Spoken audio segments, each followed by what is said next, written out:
ఈ మధ్యలో ఒక సర్వే ప్రకారం ఏమంటే రాష్ట్రంలో ప్రైమరీ ఎడ్యుకేషన్ 70% ఇవాళ కార్పొరేట్ చేతుల్లో, ప్రైవేట్ చేతుల్లోకి పోయింది. ఇంకా ఇంటర్మీడియట్ ఎడ్యుకేషన్ చూస్తే 80% మంది ఇంటర్మీడియట్ స్టూడెంట్స్ అందరు కూడా నారాయణ, చైతన్య, భాష్యము, నలంద వాళ్ళ కాలేజీలోనే చదువుతున్నారు 80%. ఇంకా ఇంజనీరింగ్ కాలేజ్ అయితే 90% ఇంజనీరింగ్ స్టూడెంట్స్ అందరు కూడా ప్రైవేట్ కాలేజెస్, కార్పొరేట్ కళాశాలలు. మెడికల్ కాలేజీలు వాళ్ళకే ఇస్తేవి.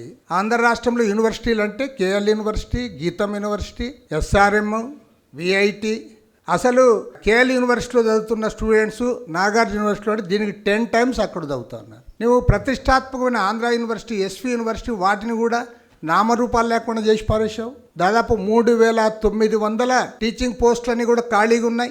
కొన్ని డిపార్ట్మెంట్స్ ఒక్క లెక్చరర్ కూడా లేడు. నువ్వు నాశనం చేస్తా ఉన్నావు. ప్రైమరీ ఎడ్యుకేషన్ వారికి, ఇంటర్మీడియట్ ఎడ్యుకేషన్స్ వాళ్ళ చేతుల్లోనే, ఇంజనీరింగ్ కాలేజీలు, యూనివర్సిటీలు, మెడికల్ కాలేజీలు, టూరిజం డిపార్ట్మెంట్లో 22 హోటల్స్ ఉంటే ఆ 22 హోటల్స్ ప్రైవేట్కి ఇస్తా ఉన్నావు. నాకు అర్థమే కాలే. నువ్వు మొత్తము విద్యారంగము, వైద్య రంగము, ఇండస్ట్రీసు, టూరిజం కార్పొరేషన్ అన్నీ కూడా ప్రైవేట్కి ఇచ్చిన తర్వాత నువ్వు ఏం పరిపాలన చేయాలనుకుంటున్నావు నేను అడుగుతాను. పరిపాలన ఇదేని చేస్తావు, వాళ్ళకు ఊడిగం చేస్తావు అంతే. వాళ్ళకు ఊడిగం చేయడానికి నీలాంటి ఒక సీనియర్ లీడర్, ఒక ముఖ్యమంత్రి అవసరమా అని నేను అడుగుతా ఉన్నా.